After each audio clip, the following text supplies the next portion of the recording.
Ти можеш усе планувати, контролювати, тримати під владою. Але життя завжди знайде спосіб показати. Справжня сила не в контролі, а в умінні відпустити. Стоїки розуміли це давно. Вони вчили не боротися з тим, що не залежить від тебе, а керувати тим, що справді твоє – думками, рішеннями, ставленням. Це відео про мистецтво відпускання, про те, як перестати жити в напрузі, як знайти спокій, не тікаючи від життя, і як повернути собі владу над тим, що всередині. Бо спокій – це не втеча від бурі. Це вміння стояти прямо, коли вона приходить. Якщо цей шлях до внутрішньої сили тобі близький, підтримай відео вподобайкою. Напиши в коментарі, що для тебе означає «відпустити». І підпишись, щоб не пропустити наступні роздуми про спокій, гідність і самоконтроль. Твій розум – твоя фортеця. Зміцнюй її щодня. Урок перший. Парадокс відпускання. Ти помічав, що життя починає ставати на місце саме тоді, коли ти перестаєш його виправляти. Коли просто робиш вдих і відпускаєш. Це не магія, це парадокс відпускання. Ми з дитинства чули «борись, контролюй, досягай». Але ніхто не казав, що саме цей постійний контроль і є причиною нашого безсилля. Стоїки зрозуміли це ще 2000 років тому. Марк Аврелій писав: «Ти можеш володіти лише своїми думками, все інше поза тобою». Ми живемо так, ніби маємо керувати всім – людьми, результатами, навіть часом. І саме це робить нас в'язнями власних очікувань. Чим сильніше ти стискаєш кулаки, тим швидше вислизає спокій. Подумай, скільки сил ти витратив, намагаючись утримати те, що від самого початку не могло належати тобі. Людину, що вирішила піти. Роботу, яка виснажувала, сценарій, який не збувся. Стоїки називали це головною ілюзією, спробою контролювати зовнішнє. Але зовнішнє – це вітер. Його не зупинити, та можна навчитися тримати рівновагу. Епіктет казав: «Не хвилюйся через те, що не залежить від тебе». І це не заклик до пасивності. Це заклик прокинутись. Бо коли ти женешся за примарою майбутнього, ти втрачаєш єдине, що справді маєш – теперішній момент. Ми часто думаємо, що біль приходить із подій. Але біль народжується з нашого опору цим подіям. З бажання, щоб усе було інакше. Щоб світ підлаштовувався під наші схеми. Іронія в тому, що саме це бажання і розбиває нас. Ти хочеш стабільності і отримуєш тривогу, хочеш контролю і втрачаєш спокій, хочеш бути сильним і втомлюєшся від боротьби. Стоїки вчили: свобода починається не тоді, коли ти все втримав, а коли перестав тримати, коли прийняв, що життя – це не лінія, а потік. І твоя сила не в тому, щоб зупиняти течію, а в тому, щоб навчитись плисти в ній. Подумай про це, як про плавання. Поки ти борсаєшся, вода тебе поглинає, але щойно розслабляєш тіло, тебе тримає поверхня. Відпустити не означає здатися. Це означає перестати чинити опір реальності. І в цей момент, коли руки нарешті розтиснулися, з'являється те, чого ти шукав увесь цей час – тиша, простір і внутрішня влада над собою. Стоїки називали це владою розуму над враженнями. Вони бачили у відпусканні не слабкість, а силу зрілості. Бо лише той, хто здатен відпустити, справді володіє собою. Урок другий – страх втратити контроль. Ми називаємо це прагненням контролю. Але всередині воно має інше ім'я – страх. Страх перед невідомим, перед тим, що світ не слухатиметься наших бажань. Людина намагається все розрахувати, передбачити, втримати, бо не витримує невизначеності. Та в цьому й прихована пастка. Чим сильніше ти намагаєшся зафіксувати життя, тим більше воно вислизає. Як вода між пальцями, чим міцніше стискаєш, тим швидше зникає. Епіктет казав: ти не засмучуєшся через події, а через свої судження про них. Ми не боїмося реальності, ми боїмося своїх уявлень про неї. Тривога народжується не з того, що станеться, а з думки «а що, якщо?». Саме це «а що, якщо?» і руйнує спокій. Стоїки бачили в цьому помилку розуму. Коли ми ототожнюємо себе зі своїми бажаннями, ми віримо, якщо все піде за планом, будемо щасливі. Якщо хтось нас зрозуміє, будемо спокійні. Якщо визнають наші зусилля, будемо вартими. Але ці умови – тенета. Бо щойно зовнішній світ не відповідає нашій схемі, починається паніка. Подумай, скільки разів ти тримався за ситуації, що виснажували, лише тому, що не міг прийняти думку «я не керую цим». Стоїк не боїться втратити контроль, бо він ніколи не вважав, що володіє ним. Він знає, контроль над зовнішнім – ілюзія, а справжня влада починається всередині. Сенека писав, нещастя не в подіях, а в нашому ставленні до них. Мудрість – це не вміння уникати бурі, а здатність зберігати рівновагу, коли вітер рве парус. Тривога зникає не тоді, коли зникають проблеми, а коли зникає ілюзія, що світ має працювати за твоїми правилами. Світ не ворог і не союзник. Він – поле. Ти не можеш наказати полю не мати бур'янів, але можеш вибрати, що на ньому посадити. Це і є стоїчна дисципліна – не керувати зовнішнім, а керувати своїми судженнями про нього. Парадокс у тому, що саме тоді, коли ти перестаєш боятись втратити контроль, все починає складатися природно. Ти більше не тиснеш на події, не женеш час, не чекаєш схвалення. І в цьому спокої відкривається ясність. Ти бачиш, що життя завжди рухалось правильно, просто ти заважав йому своїм страхом. Відпустити контроль – це не кінець сили, це її народження. Бо тільки в тиші, де немає напруги, народжується здатність бачити, думати і діяти точно. Не реактивно, а свідомо. Урок третій – межа між зовнішнім і внутрішнім. Стоїки вважали, саме з нерозуміння цієї межі починаються всі людські страждання. Людина плутає те, чим може керувати, з тим, що лише спостерігає. І витрачає життя на боротьбу з вітром, замість того, щоб керувати вітрилом. Марк Аврелій писав: «Розділи те, що від тебе залежить, і те, що ні, і зроби перше своїм всесвітом». У цьому ключ до внутрішнього спокою, погода, думка інших, доля, навіть власне тіло – все це не під твоїм контролем. Але твої реакції, слова, вибори належать тільки тобі. Ми часто поводимось так, ніби світ має змінитися, щоб нам стало легше. Але стоїк знає, легше стає не тоді, коли змінюється світ, а коли змінюється твоє сприйняття. Ти не можеш зупинити дощ, але можеш перестати його проклинати. Не можеш примусити людину тебе зрозуміти, але можеш не залежати від її схвалення. Це є сила, не у владі над іншими, а у володінні собою. Людина, яка бачить цю межу, стає вільною навіть у кайданах. Сенека писав: «Раб той, хто служить своїм пристрастям, навіть якщо носить корону».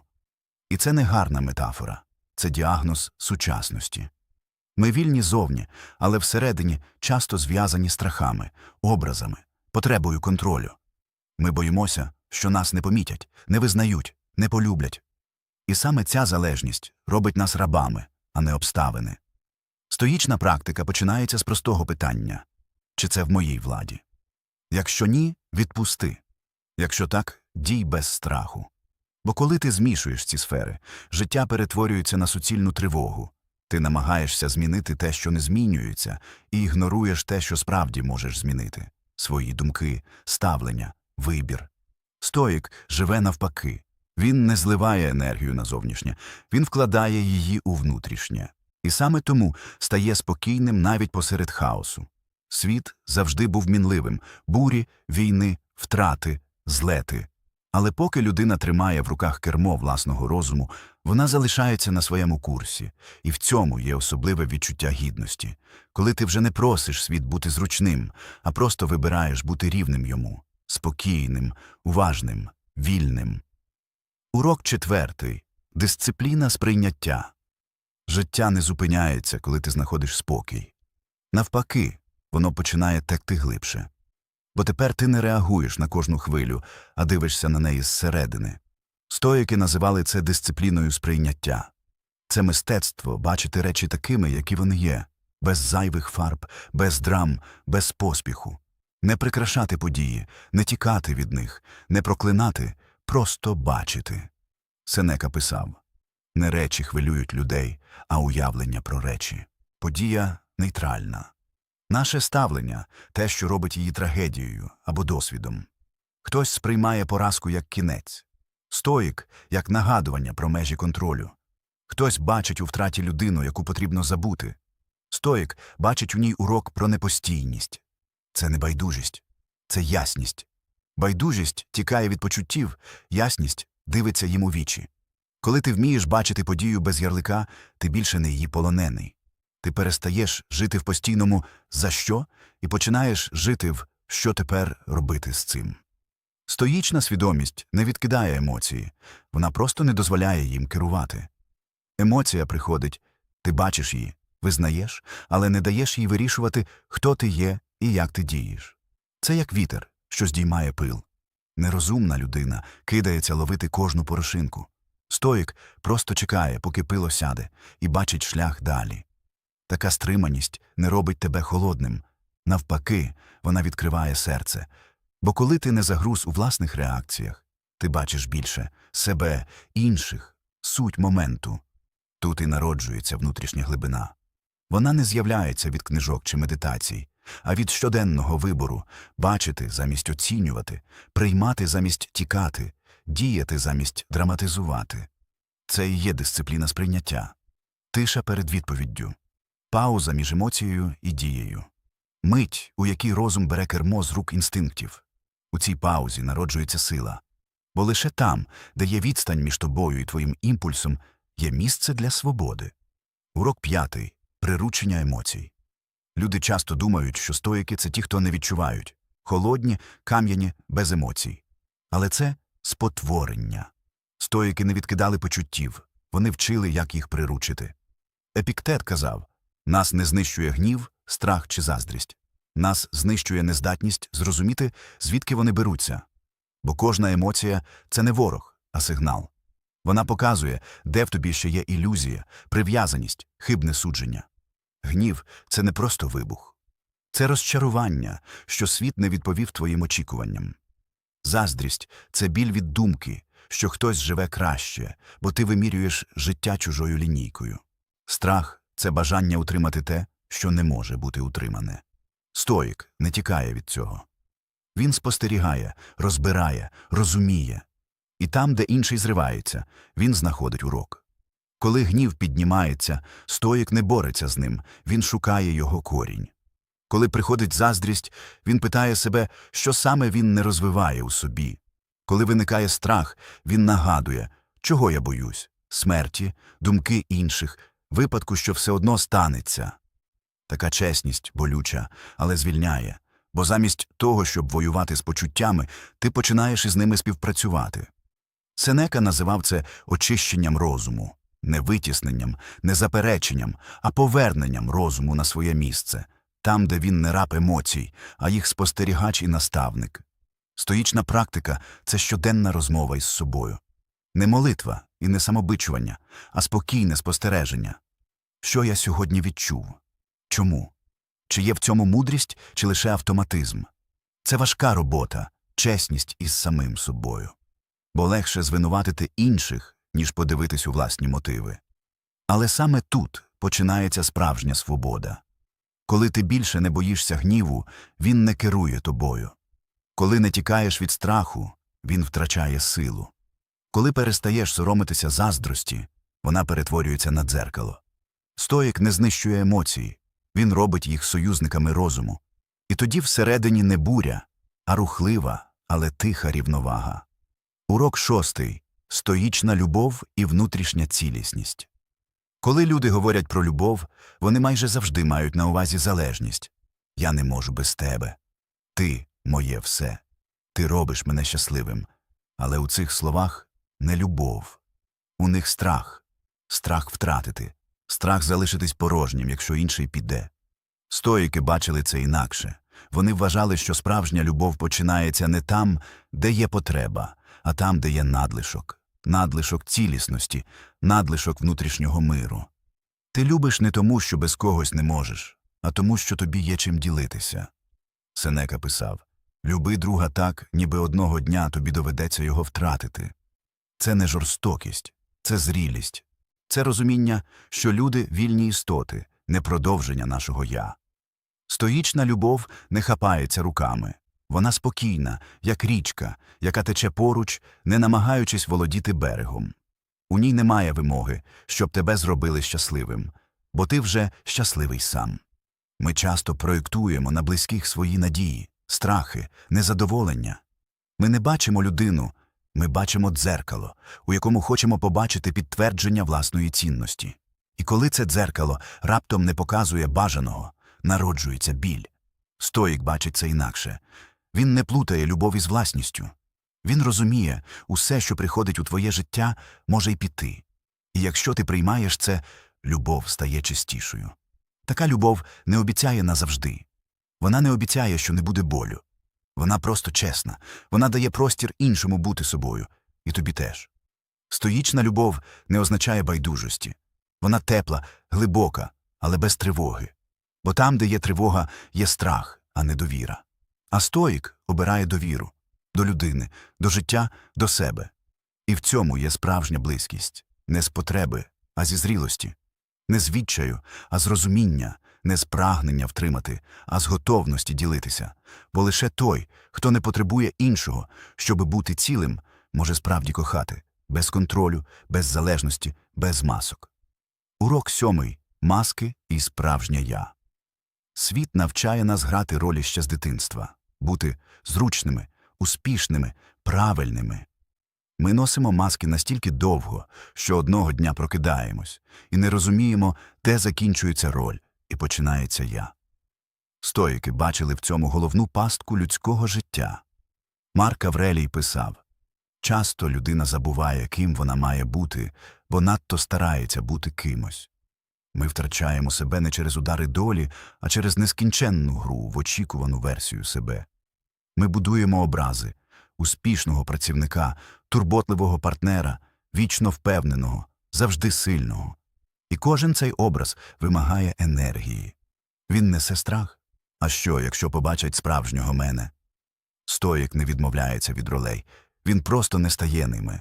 Він може бути воїном, але не розчинятись у мечі. Може бути керівником, але не служити амбіції. Може бути філософом, але не тішити своє «я» знанням. Справжня свобода – це не відмова від обов'язків, а збереження внутрішнього ядра незалежно від обставин. Коли зовнішнє – лише форма, а всередині – незмінна сутність, яка пам'ятає, хто ти без маски. Стоїчна людина не боїться виглядати слабкою. Вона не живе для схвалення. Бо знає, гідність – це не репутація, а стан душі, який не потребує свідків. Коли ти перестаєш грати, з'являється тиша, і в цій тиші починає говорити справжній ти, той, хто втомився бути кимось іншим, той, хто хоче просто бути чесно, без прикрас, без страху не сподобатись. Світ цінує видимість. Стоїк цінує істину. Бо саме істина дає стійкість, коли маски падають, а ролі більше не тримають. І тут приходить криза, але не як падіння, а як очищення. Бо лише коли все штучне згорає, виявляється те, що справді твоє. Стоїки не боялись цих моментів. Вони знали, коли все зайве зникає, народжується головне – внутрішня опора, що не потребує чужих очей. Урок 8. Криза як очищення. Коли все валиться, ми називаємо це кризою. Стоїки називали це очищенням. Людина може роками бігти, вдаючи, що живе правильно, поки одного дня тіло не зупиняє, розум не замовкає, а душа не каже тихо, але твердо «досить». Цей момент ми сприймаємо як поразку. Але це не поразка, це повернення. Повернення до себе. Стоїки вірили – вигоряння, не слабкість, а наслідок життя, яке суперечить твоїй природі. Коли ти граєш роль, замість того, щоб бути, коли весь час хочеш відповідати, а не просто існувати у своїй правді, енергія витікає. Ти втрачаєш смак до дій, сенс у словах, радість у тому, що колись надихало. Світ стає тьмяним, бо ти живеш не своїм вогнем.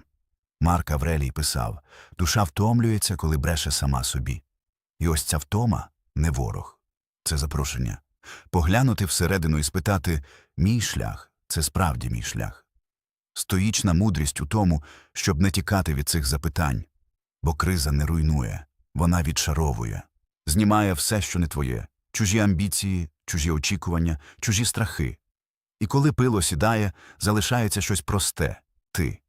Без прикрас, без героїзму, але з правдою, яку більше не треба приховувати. Стоїки бачили у цьому очищенні не втрату, а відновлення. Вогонь не знищує золото. Він очищує його від домішок. Так само криза спалює все штучне, залишаючи лише те, що витримає. Справжнє «я» не народжується у комфорті. Воно народжується в момент, коли більше нема сил вдавати. Коли залишається тільки чесність з собою, зі світом, з життям. Це і є точка відліку. Не кінець, а початок. Не падіння, а вирівнювання траєкторії. Бо коли все зайве відходить, вперше стає видно, куди рухатись далі. Стоїк не боїться темряви. Він знає, темрява – це не порожнеча, а простір для нового світла. Урок 9. Внутрішній порядок і відродження. Після бурі завжди настає тиша, але ця тиша не порожнеча. Вона схожа на світанок після довгої ночі, коли світ ще не шумить, а ти вже чуєш – життя повертається. Стоїки називали це внутрішнім порядком. Не як розклад чи план, а як гармонію між розумом, волею та дією. Коли людина проходить через кризу, вона починає розуміти просту річ. Порядок у житті не ззовні, він у мисленні. Ти не можеш контролювати події, але можеш керувати тим, як ти їх сприймаєш. Епіктет казав, не обставини турбують людей, а думки про них. І ось, коли ці думки наводяться на своє місце, життя раптом стає спокійним, навіть якщо зовнішній світ залишається тим самим. Стоїк не шукає стабільності у подіях. Він створює її у собі. Як моряк, який не зупиняє вітер, а вчиться тримати курс незалежно від шторму. Після очищення з'являється новий тип сили – тихої, без демонстрації, але глибоко вкоріненої у внутрішній ясності. Це не сила переможця. Це сила того, хто зрозумів межу свого впливу. Він більше не марнує себе на дрібниці, не бореться з тінями, не намагається довести, що гідний. Бо розуміє, гідність не потребує доказів. Стоїчний порядок починається з малого. Із думки, з жесту, з наміру. Ти прокидаєшся не для боротьби, а щоб прожити день у згоді з природою речей. І в цьому є дивна легкість. Коли дії стають простими, слова – точними, а серце – спокійним. Ти вже не шукаєш сенсу, ти ним живеш. Марк Аврелій писав, людина знаходить спокій тоді, коли узгоджує своє життя з розумом і природою. У цьому й полягає відродження, не у грандіозному новому старті, а у тихому поверненні до суті, до простих речей, до вдячності, до ясності. Стоїчна сила не кричить, вона мовчить. Бо коли всередині лад, світ перестає бути полем битви. Він стає простором для дії, без хаосу, без суєти, без страху. Урок 10. Стоїчне творення. Коли всередині відновлюється тиша, людина вперше починає діяти не з напруги, а з необхідності душі. Не щоб довести, не щоб сподобатися, а тому, що інакше просто не може. Стоїки вважали, що творення – це природний стан розумної істоти. Не мистецтво як професія, а будь-яка дія, народжена з ясності і доброчесності. Марк Аврелій говорив, «Дія згідно з природою і є щастя». І коли людина знаходить цей ритм, її життя стає простим, як дихання. Стоїк не жениться за результатом. Він вкладає себе у сам процес.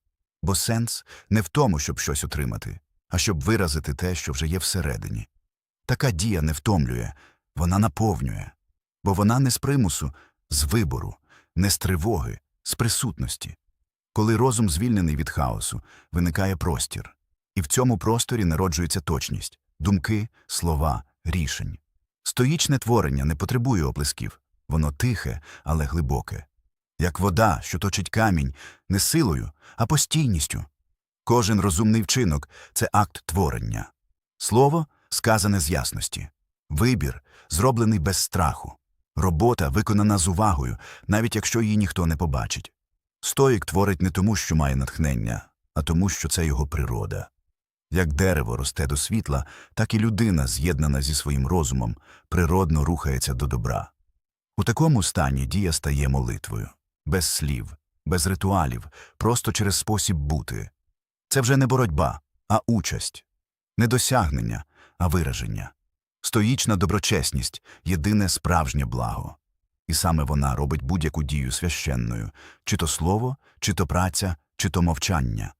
Бо коли ти дієш з гармонії, світ відповідає тією ж гармонією. І більше не потрібно квапити події. Ти довіряєш ходу речей. Ти твориш і дозволяєш результату бути таким, яким він має бути. Це і є свобода у дії. Не діяти правильно, а діяти природно. Не гнатися за сенсом, а бути його джерелом. Урок 11. Внутрішня свобода і прийняття. Справжня свобода починається там, де закінчується боротьба з неминучим. Це не капітуляція, це прозріння. Ти перестаєш вимагати від життя пояснень і починаєш бачити його таким, яким воно є. Стоїки називали це згодою з природою. Не сліпою покорою, а мудрим розумінням, що світ не хаос, а порядок, який не потребує твоїх правок, щоб мати сенс. Епіктет казав: «Бажай, щоб речі були такими, які вони є, і будеш щасливим». У цих словах вершина стоїчної практики. Бо щастя не приходить з перемоги над світом. Воно приходить з гармонії з ним. Ми часто думаємо, що прийняття – це пасивність. Насправді це найактивніший акт свідомості. Ти не відвертаєшся від життя. Ти дивишся йому прямо в обличчя і кажеш: «Так, я бачу тебе, і я обираю бути спокійним». Стоїчна свобода не у відсутності викликів, а у відсутності страху перед ними. Не у тому, щоб уникати втрат, а у здатності залишатись собою, навіть коли втрачаєш. Коли ти більше не борешся з тим, що поза твоєю владою, звільняється енергія. Вона йде не в спротив, а в присутність. І тоді замість вічного «чому» всередині звучить просте «є». Це «є» і є спокій. Не тому, що все стало ідеальним, а тому, що тобі більше не потрібно, щоб воно таким було. Стоїк не тікає від життя у холодну байдужість. Він живе повно, але без хапання. Він бере участь, але не прив'язується. Він любить, але не тримає. І саме тому його серце залишається вільним, навіть коли навколо буря. Коли в тобі є прийняття, життя перестає бути полем битви. Воно стає дорогою, згідно з природою речей, згідно з власною душею. І тоді з'являється глибоке розуміння – спокій – це не нагорода. Це форма існування. Ти не здобуваєш його, ти повертаєшся до нього, бо він завжди був усередині, під шарами страху, боротьби, очікувань. Стоїки вірили – людина народжена не для тривоги, а для ясності, не для контролю, а для гармонії. І коли ця гармонія нарешті знаходиться, життя більше не здається випробуванням, воно стає шляхом. Урок 12. Внутрішня тиша і простота. Коли все сказано, залишається тиша. Не тиша порожнечі, а тиша присутності. У ній немає боротьби, немає очікувань, лише відчуття «я є». Стоїки називали це найвищим станом душі, атараксією, спокоєм, який не залежить від погоди, людей чи обставин. Це не втеча від світу, це повернення в нього, але вже з ясністю. Коли розум заспокоюється, ти бачиш прості речі так, ніби вперше. Світло на стіні, рух повітря, обличчя людей, які поруч. І в цих дрібницях усе, що потрібно для життя. Стоїки казали, життя не коротке, якщо ти живеш свідомо. Бо в кожній миті – ціле, у кожному вдиху – нескінченність. Ти вже не шукаєш, щоб довести, не прагнеш, щоб утримати, не змагаєшся, щоб бути кращим. Ти просто дієш розумно, гідно, спокійно. Це і є зрілість, коли більше не потрібно виборювати себе, коли просто є, без шуму, без ілюзій, без показу. Тоді світ відповідає взаємністю, бо спокійна людина не тисне на життя, вона рухається разом із ним. І, можливо, саме зараз, після всіх цих слів, варто зробити вдих і просто побути в цій тиші кілька секунд. Без аналізу, без потреби зрозуміти. Просто побути. Бо іноді тиша говорить глибше за будь-які фрази. Саме там, у цій зупинці, народжується те, що стоїки називали внутрішньою свободою. І якщо ці думки тебе зачепили, зупинись ще на мить. Поділись своїми відчуттями в коментарі. Постав вподобайку, щоб цей спокій поширився далі. Адже хтось, можливо, зараз шукає саме ці слова. І знайде їх завдяки тобі.